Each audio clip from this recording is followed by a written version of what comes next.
यमराज को गाली देने वाले को कैसे हुए प्रभु के दर्शन। दोस्तों, पुराने समय की बात है।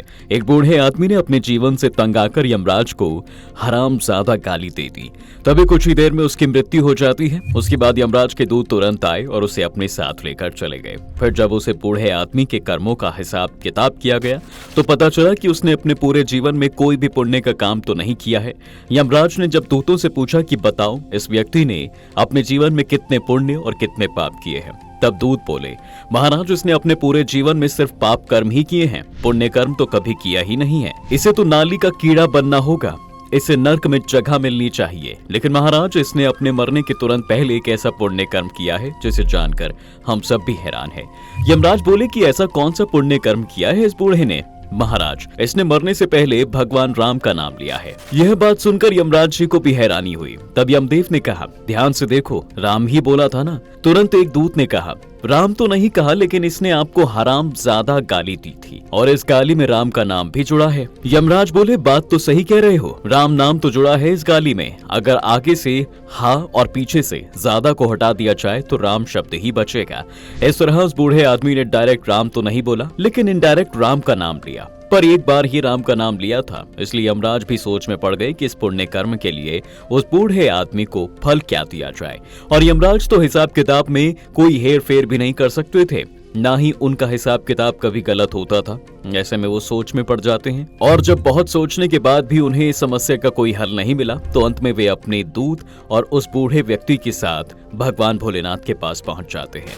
वहां पहुंचकर यमराज ने भगवान से कहा, भगवान, आज मैं बड़ी दुविधा में फंस गया हूँ। शिव जी बोले, कैसी दुविधा यमदेव? आप तो सबकी दुविधा दूर करते हैं, ऐसी क्या बात है जिसने आपको ही दुविधा में डाल दिया? यमराज तुरंत बोले, हे देवों के देव महादेव, आप तो राम नाम में मग्न रहते हैं। आप ही मुझे बताइए कि जो व्यक्ति जीवन भर कोई पुण्य कर्म नहीं करता लेकिन अंत में सिर्फ एक बार भगवान राम का नाम जप ले तो वह कैसे फल का अधिकारी हो सकता है? उसके लिए नर्क और स्वर्ग में कौन सा द्वार खोलना चाहिए? भगवान बोले, हे यमदेव, मैं राम नाम का जाप तो करता हूँ, लेकिन एक राम नाम का पुण्य फल क्या होता है ये तो मुझे भी नहीं पता। उसके बाद सभी ब्रह्मदेव के पास गए, लेकिन उन्हें भी इसका उत्तर नहीं पता था।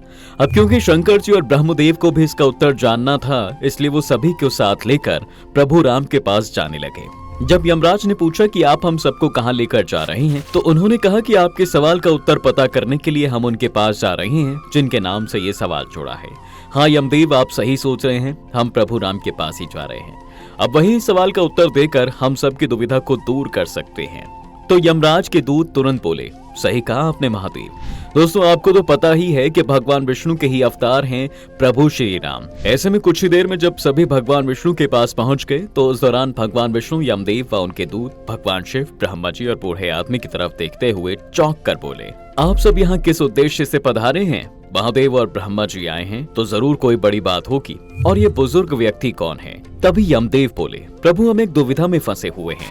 ये बूढ़ा आदमी यमलोक से आया है, जो समस्या है वो इसी व्यक्ति से जुड़ी हुई है।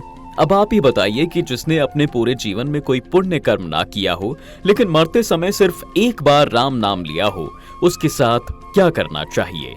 उसे नर्क भेजें या स्वर्ग भेजें? आप तो न्यायदाता हैं, आप ही बताइए क्या करें? जैसा आप कहेंगे उसे ही हम सब आखिरी फैसला मानेंगे और आपके द्वारा लिए गए फैसले का पालन हर युग में होगा। भगवान मुस्कुराते हुए बोले, आप यहाँ पर इसलिए तो खड़े हैं क्योंकि इस बूढ़े व्यक्ति ने एक बार राम का नाम लिया है और जो राम का नाम लेता है वो मेरे सामने आकर खड़ा हो जाता है और उस व्यक्ति के पीछे पीछे ब्रह्मा शिव भी चलते हैं। देखिए यमदेव आ गए ना सभी के साथ में। यही है एक नाम, राम नाम की महिमा। इस प्रकार मनुष्य गुस्से में, लड़ाई झगड़े में या गाली गलौज में भी अगर राम नाम गलती से भी ले लेता है तो उसे प्रभु के साथ साथ स्वर्ग के भी दर्शन हो जाते हैं। तो आप ही सोचिए कि सच्चे मन से प्रभु के नाम का जाप करने से आप स्वर्ग में प्रभु के कितने पास पहुंच जाएंगे। दोस्तों, अगर आप भी राम महिमा से जुड़ी किसी ऐसी रोचक कथा के बारे में जानते हैं तो हमें कमेंट करके जरूर बताएं।